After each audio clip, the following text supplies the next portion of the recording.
En el nombre del Padre, del Hijo, del Espíritu Santo. Amén.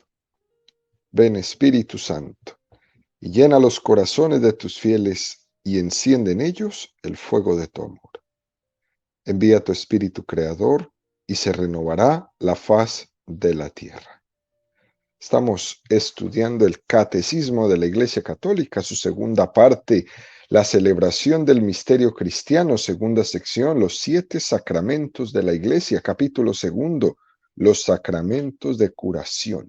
Artículo cuarto, el sacramento de la penitencia y reconciliación. Estamos en el séptimo apartado de este artículo, donde el Catecismo dedica 11 números al estudio del tema que tiene como título Los actos del penitente. El día de hoy seguiremos profundizando en el número 1454 con el tema El examen de conciencia, utilizando algunos textos de la Sagrada Escritura.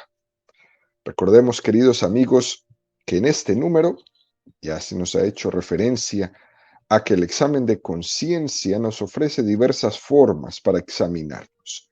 Nos podemos servir de los mandamientos, nos podemos servir de las bienaventuranzas, nos podemos servir de algunos textos de la Sagrada Escritura. Número 1454 del Catecismo de la Iglesia Católica dice: conviene preparar la recepción de este sacramento mediante un examen de conciencia hecho a la luz de la palabra de Dios.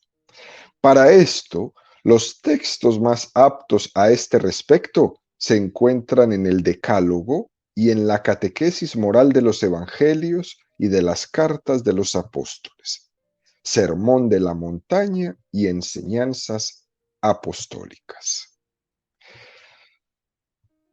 Es este número tan profundo que nos lleva a diversas catequesis, y aunque nos presenta algunos textos de la Sagrada Escritura, estamos inmersos en uno de ellos muy en particular.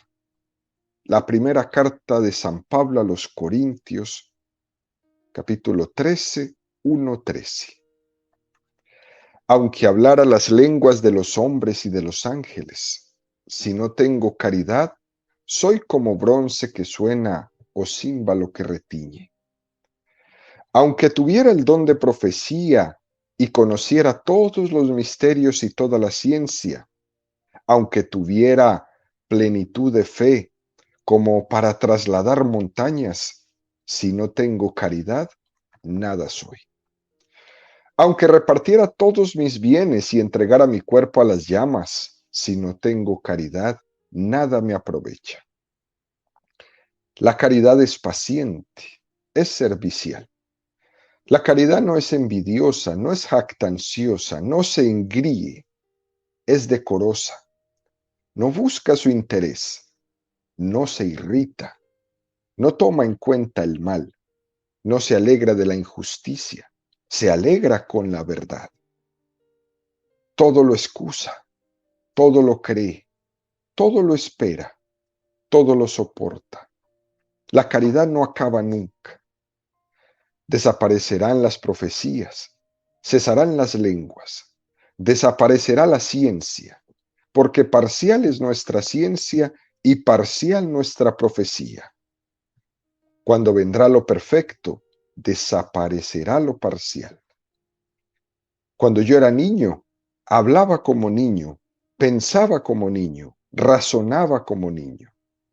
Al hacerme hombre, dejé todas las cosas de niño. Ahora vemos en un espejo, en enigma. Entonces veremos cara a cara. Ahora conozco de un modo parcial, pero entonces conoceré como soy conocido. Ahora subsisten la fe, la esperanza y la caridad, estas 3, pero la mayor de todas ellas es la caridad. En las catequesis pasadas, queridos amigos, estábamos reflexionando sobre las características de la caridad, del amor. Y hemos visto hasta el día de hoy 8. El amor es paciente, el amor es servicial, el amor no es envidioso, La caridad no es jactanciosa, no se engríe. El amor es decoroso. El amor no busca su interés. El amor no se irrita. El amor no toma en cuenta el mal. Continuamos con la novena característica que nos regala San Pablo sobre el amor. La caridad no se alegra de la injusticia. Fíjense, queridos amigos, que esto de alegrarse de la injusticia es casi un pecado diabólico, literalmente. Generalmente cuando cometemos un pecado, a diferencia de Satanás, que busca el mal por el mal, nuestro pecado no suele ser de ese tipo diabólico. Nosotros buscamos el mal bajo una especie de bien, pero el demonio no. El demonio busca el mal por el mal. Nosotros buscamos una especie de provecho propio. Buscamos algo que pueda parecer bien, aunque tengamos que hacer el mal para conseguirlo. ¿Eh? El nuestro, en el fondo, es un mal disfrazado de bien. Pero eso no quita que siga siendo mal. Pero no es un pecado diabólico como el de Satanás. Por eso precisamente es pecado. El hombre, por la gracia de Dios, difícilmente puede llegar a cometer ese pecado diabólico. Pero sí que existen matices que nos ayuden a entender esto, otras formas de caer en esto, de alegrarse de la injusticia. Eso que se dice por ahí, ¿no? De el placer de la venganza. Eso está rozando este pecado, de alegrarse de la injusticia. Vamos a decir que desde un punto de vista pagano, allá en la antigüedad se decía que la venganza era el placer de los dioses.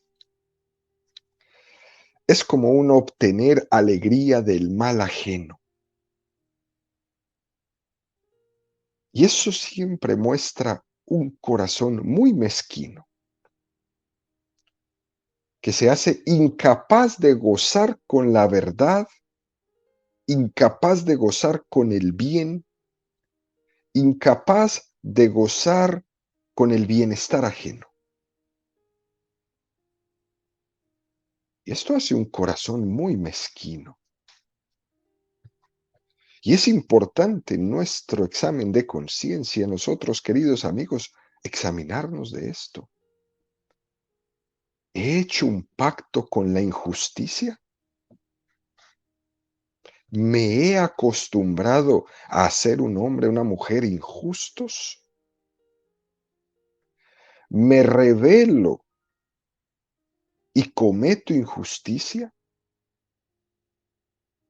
¿No soy capaz de combatir abiertamente la injusticia? Porque es frecuente, queridos amigos, que en el hombre hay un proceso de tentación, donde uno se va acomodando en la vida, haciendo de todo para ocupar como ciertas responsabilidades, ciertos cargos, obtener cierta fama. De alguna manera muchos hacen como un pacto con un estilo de vida donde se valora demasiado a sí mismo por haber alcanzado un cierto bienestar, por haber alcanzado un determinado trabajo, etcétera, etcétera. Se marca unas metas meramente en esta tierra, pone todo su corazón en ellos, sus ideales, y a ellos se conforma toda su vida completamente. Parece que su horizonte es como el del burro que le ponen las orejeras para que solamente vea lo que tiene delante de él. Y sucede que esos ideales bonitos de quizás tener un mundo mejor que muchos de nosotros hemos tenido quizás cuando éramos un poco más jóvenes. Esa perspectiva que teníamos algunas veces de que el mundo debería ser más justo, de que el mundo debería ser más humano. Todo eso que pensábamos se queda en meros sueños, en meras ilusiones de juventud. Y ahora quizás en nuestra edad adulta ya no nos dicen nada. De alguna manera ha traicionado ese sentido de los buenos ideales que teníamos y los hemos cambiado por un pacto de injusticia. Hemos vendido nuestros ideales de un mundo mejor, más humano, más justo, y lo hemos vendido prácticamente por un plato de lentejas. Nos hemos conformado solamente con las metas de mi vida. Incluso los seres humanos nos escoltamos en este decir, este mundo ya no hay quien lo cambie. Y con eso se escolta. O también cuando decimos, eso no me toca a mí cambiarlo, eso le toca al gobierno. Y ahí nos escondemos. Le toca a otros cambiar este mundo. Y ya con eso nos lavamos las manos, como Pilato. Llegamos a un punto de tener una convivencia tan grande con la injusticia, desde el mismo momento en que ya no nos indignamos de ella, en el mismo momento en que ya no nos escandalizamos de la injusticia, en el mismo momento en que ya no somos profetas de la injusticia y que ya no denunciamos la injusticia, sino que nos tapamos los ojos y nos convertimos en cómplices de las injusticias de este mundo. Y esto es importante que el cristiano católico se lo pregunte en su examen de conciencia. Otra característica del amor que nos regala San Pablo. El amor se alegra con la verdad. Qué importante es que nosotros podamos examinarnos sobre este aspecto, que examinemos nuestras faltas de sinceridad, nuestras mentiras, nuestras hipocresías, nuestras faltas de lealtad, nuestras faltas de apertura a la verdad en todas sus consecuencias. Porque el discípulo de Jesucristo, el cristiano, siempre se debe de alegrar con la verdad. El cristiano no es escéptico. ¿Recuerdan ustedes, queridos amigos, cuando Poncio Pilato le pregunta a Jesús en un tono escéptico, ¿y qué es la verdad? Y nosotros nos preguntamos hoy, ¿existe la verdad? ¿Cada uno tiene su propia verdad? ¿Cada uno se hace la verdad a su medida y a su conveniencia? Pensar que la verdad se tiene que adecuar a mí y no yo, el que me tengo que adecuar a la verdad. En el fondo, es un no creer en la objetividad de nuestra vida, en que este mundo está creado por Dios y que estamos creados a su imagen y semejanza, en no creer en la objetividad de que en este mundo existe la huella de Dios en la propia ley natural, lo cual supone creer en una verdad. Y ante esa verdad nosotros debemos adecuarnos para llegar al encontrarla, a experimentar la felicidad. Y frente a esto, es atravesando por un mundo lleno de subjetivismos, llenos de relativismos, donde el hombre hoy mismo ya pretende negar su propia existencia. El hombre niega la existencia de la verdad y sobre todo niega la incapacidad que el hombre tiene a encontrar esa verdad. Esa pregunta que le hizo Pilato a Jesús, ¿qué es la verdad? Él la tenía frente a sus narices. Estaba a 1 metro de su distancia. Pero Pilato no estaba buscando una respuesta. Solo estaba haciendo una pregunta para autojustificar el propio estado de escepticismo en el que vivía. Y eso nos pasa a nosotros. Los seres humanos hoy día, la mayoría de nosotros sabemos qué es la verdad, pero nos tapamos los ojos y nos volvemos acólitos de la mentira. Nos volvemos acólitos del error. Y el mundo va hacia un precipicio. Y nosotros sabemos que vamos hacia un precipicio y no hacemos nada. Esto es muy importante, queridos amigos, porque cuando se niega la verdad, se niega todo. Una cosa referente a la verdad, por ejemplo, la verdad no es un instrumento arrojadizo contra nadie. La verdad siempre tiene que ir de la mano de la caridad. Cuando no es así, es una verdad que está separada de la verdad de Jesucristo. Es muy frecuente encontrar a personas que en el nombre de la verdad faltan a la caridad. Y también es frecuente encontrar a personas que por lo contrario, en el nombre de la caridad, faltan a la verdad.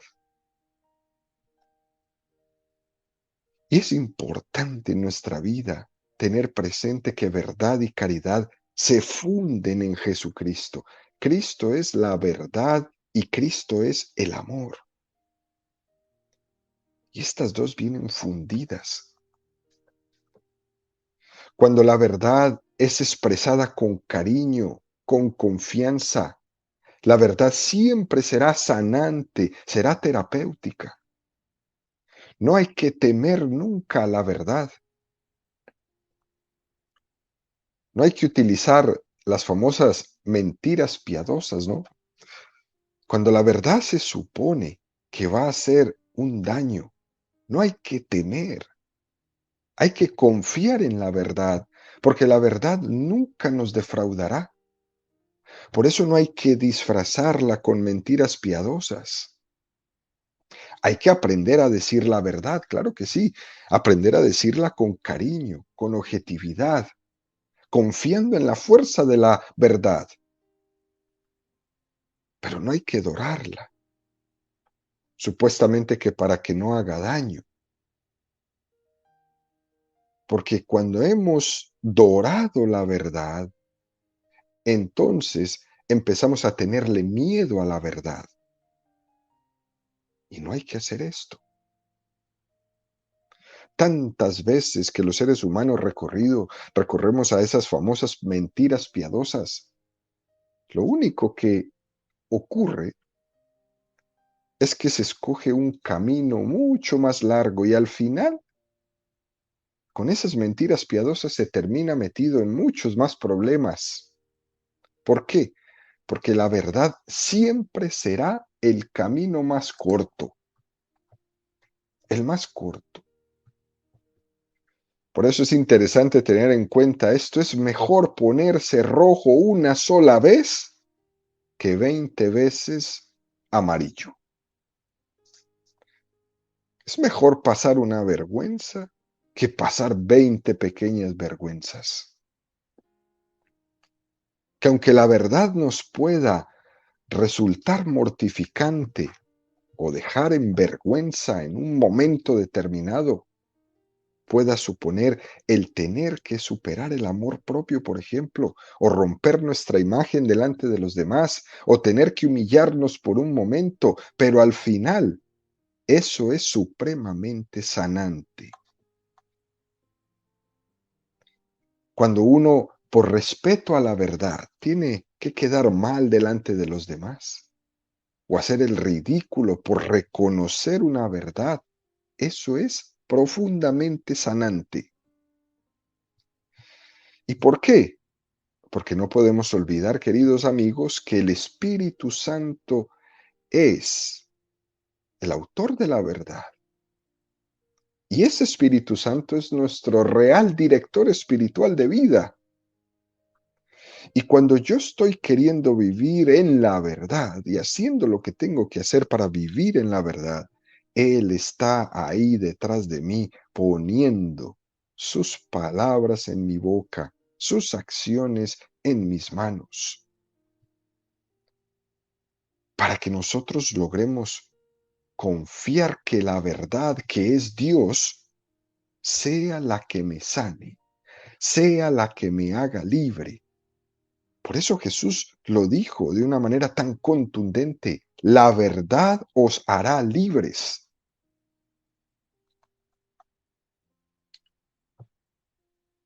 Que no nos importe, por decir la verdad, mostrar en algún momento nuestra debilidad. Que no caigamos en esa trampa de usar la mentira para tapar nuestra debilidad, sino que sea siempre la verdad por delante, confiando en que esa verdad me hará libre.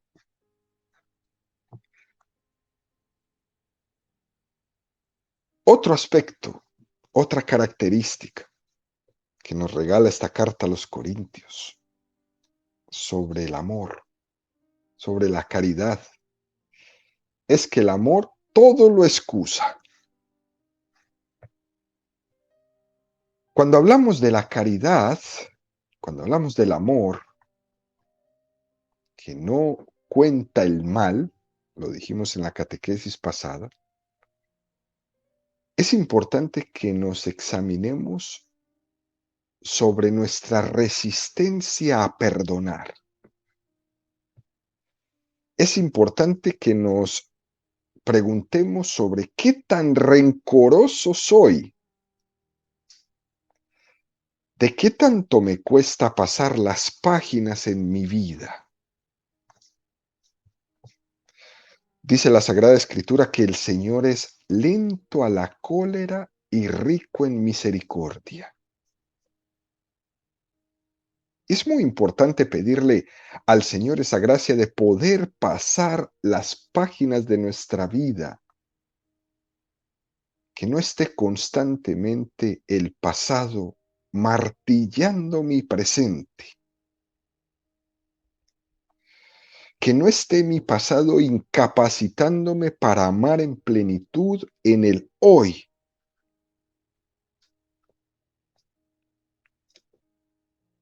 Hay una frase que ha causado mucho impacto en la vida espiritual de algunas personas que dice, baila como si nadie te estuviera mirando y ama como si nunca te hubieran herido. Es una frase bellísima, queridos amigos, para uno preguntarse, baila como si nadie te estuviera mirando porque mi público es Dios, no los ojos de los demás.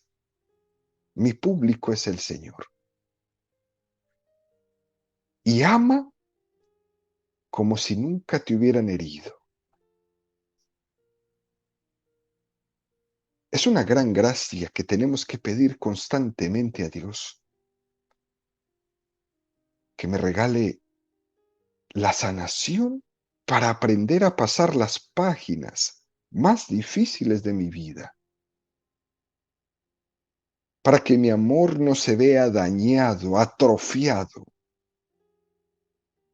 por las heridas que ha recibido en el pasado, que el daño que el prójimo me ha hecho no provoque en mí un pecado más grande que sea una reacción de violencia, una reacción de rencor, una reacción de desear el mal. Porque es que lo triste es que el pecado llama al pecado, el mal llama al mal. Y nosotros tener la gracia de responder al mal con el bien, esto es una cosa de santos, pero que es posible llegar a hacerla. Porque el corazón herido puede llegar a instalarse en una herida y quedarse ahí e impedir amar.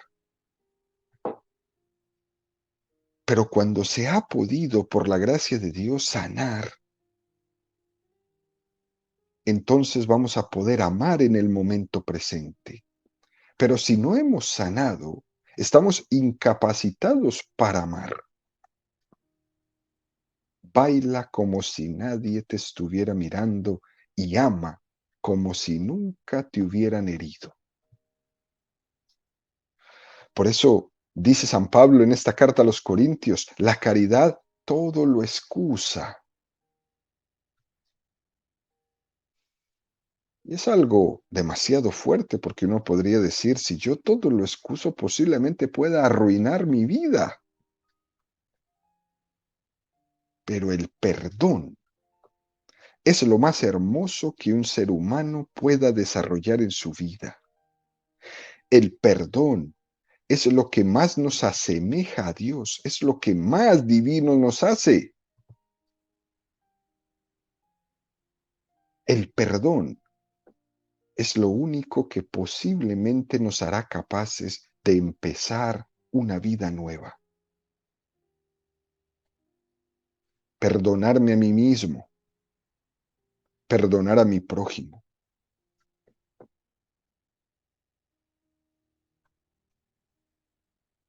Muy interesante, queridos amigos, poder hacernos estas preguntas en un examen de conciencia. ¿Cómo estoy en mi perdón? ¿Cómo he pasado la página? ¿Cómo me he salido de esa instalación en la que me había quedado en las heridas de mi pasado?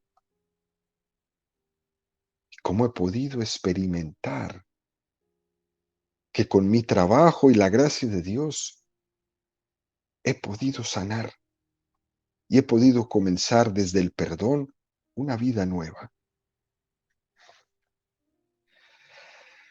Otra característica que nos presenta San Pablo sobre el amor, la número 12, la caridad todo lo espera. Qué cosa más hermosa. Nuestra esperanza está ligada al nivel de la caridad. Primero, Dios espera muchísimo de nosotros, porque nos ama muchísimo. Cuando alguien ama poco, espera poco. A veces nos pasa que no tenemos esperanzas en alguien, pero en realidad es que le amamos poco. Tengo pocas esperanzas puestas en. Además, independientemente de las cualidades que tenga, porque nadie en esta vida está fuera de un plan de Dios. Nadie está fuera de una gran esperanza que Dios ha puesto en ti. Nadie. Y entonces en este momento es bueno en nuestro examen de conciencia pensar qué esperanzas ha tenido Dios puestas en mí. Y al mismo tiempo preguntarme qué esperanzas tengo yo en alguien. Esto se puede traducir en cosas concretas, queridos amigos. Por ejemplo, cuando no dejamos crecer a alguna persona, cuando no ayudamos a que alguien crezca. En el fondo lo que estamos haciendo es que no esperamos nada de ella. porque le tomamos quizás como inútil. Le hacemos una persona inútil. Y eso está muy mal, pero muy mal. Cuando lo que nos debemos nosotros es a dedicar a sembrar esperanzas en todas las personas. Cuando se es educador en un salón de clase, uno siempre tiene los alumnos que son prodigios y tiene los otros que son más lentos. Nunca a un solo alumno tomarlo por inútil, aunque no sea muy prodigio. Nunca. Nosotros como educadores siempre tenemos que estar dando esperanzas a todos nuestros alumnos.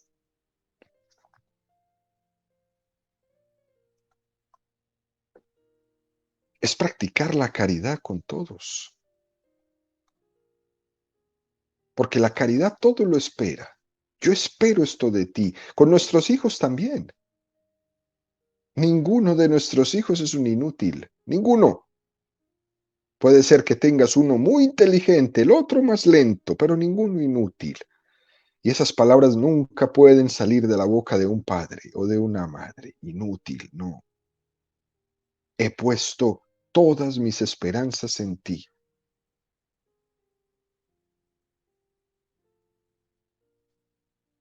Y ahí lo único que tenemos que hacer nosotros es ayudarle a nuestro prójimo, sea el que sea, a cumplir esas esperanzas, a desarrollar su vida, a lograr sus objetivos, a realizarse en su vida profesional, a realizarse en su vida académica, a realizarse en su vida sentimental, todos los aspectos de su vida, porque hemos puesto toda nuestra esperanza en ti.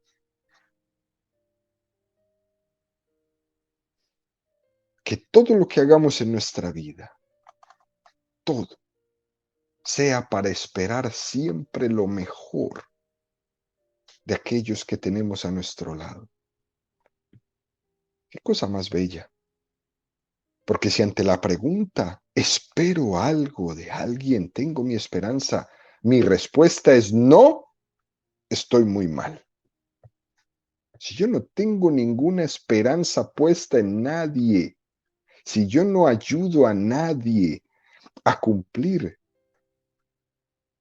sus esperanzas, estoy muy mal. Estoy supremamente mal. Otra característica de la caridad que nos presenta San Pablo, la 13ª, la caridad todo lo soporta. Un buen momento para preguntarnos de nuestros cansancios, de nuestras desganas, de nuestras apatías, de nuestros aburrimientos, de nuestro desaliento, de nuestras decepciones. En el fondo, la caridad cristiana está totalmente reñida con ese recurso muy fácil de decir, es que no puedo. Y la vida cristiana es una completa lucha constante contra ese yo no puedo, de decir yo sí puedo.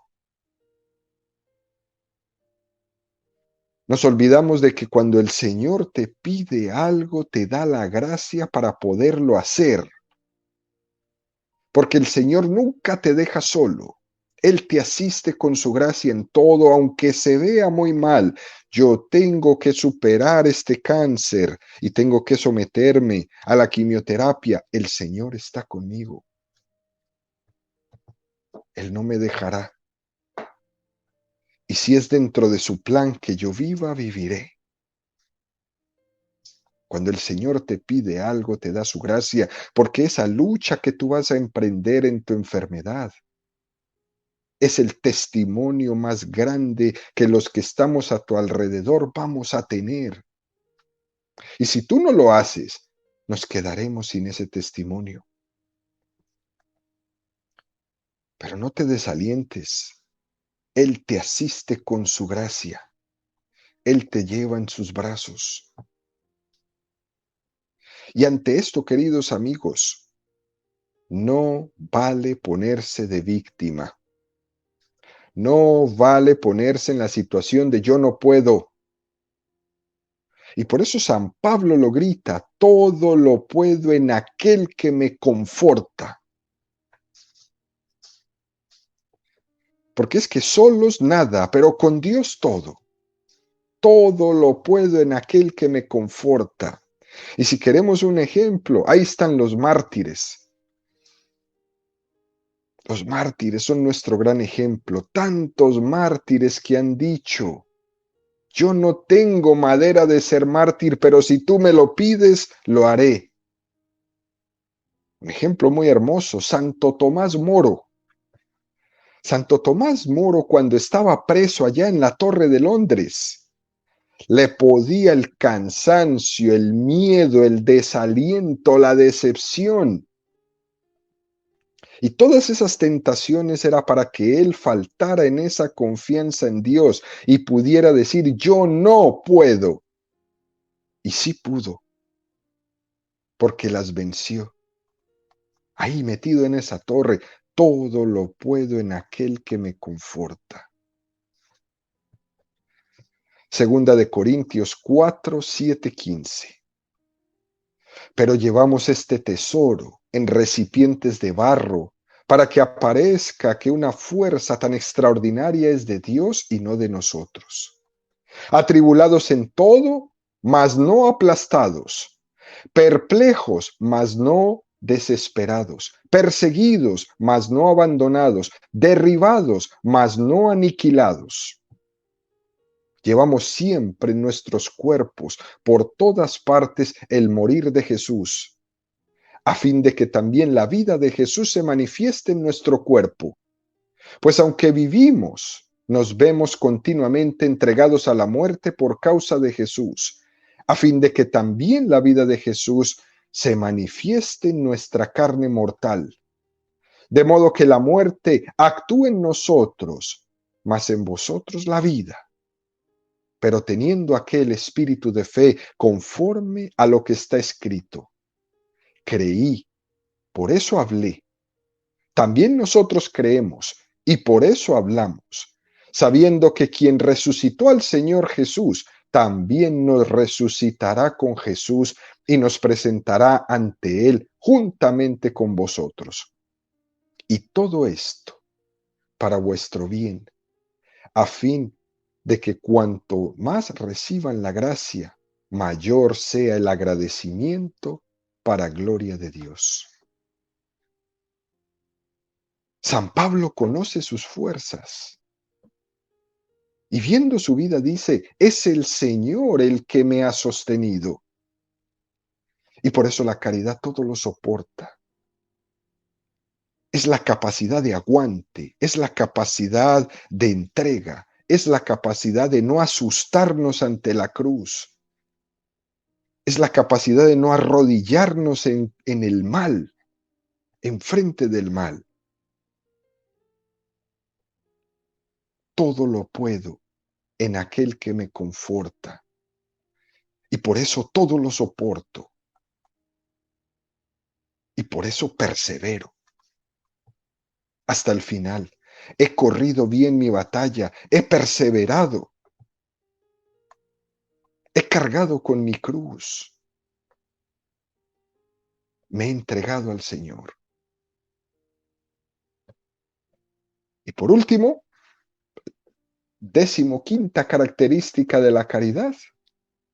La caridad no se acaba nunca. Y así concluye este examen, usando esta carta primera de Corintios 13. Y esto hay que afirmarlo con rotundidad, queridos amigos. La caridad no se acaba nunca, porque el amor nunca se acaba. Lo que se acaba posiblemente pueda ser una ilusión, un sentimiento, pero el amor no se acaba nunca, porque el amor, la caridad es un don de Dios y los dones de Dios nunca se acaban. Por eso lo más hermoso en nuestra vida es ir descubriendo poco a poco cuáles son los dones que Dios me ha dado. Y sin duda alguna voy a descubrir que uno de los dones más grandes que me ha dado es la vocación al amor. cada uno en su vida. Unos al matrimonio, otros al sacerdocio, otros a la soltería. Mi vocación al amor. Y esa vocación al amor tiene que ser cuidada como el principio más importante que tengo en mi vida, que el Señor me amó y se entregó por mí, y que yo lo amo y me entrego por Él. Tú has hecho todo esto, Señor, por mí. Ahora, ¿yo qué voy a hacer por ti? Dios nunca se arrepentirá de habernos dado la vocación al amor. Y nosotros al descubrirla, queridos amigos, tenemos que responderle al Señor con mucho más amor.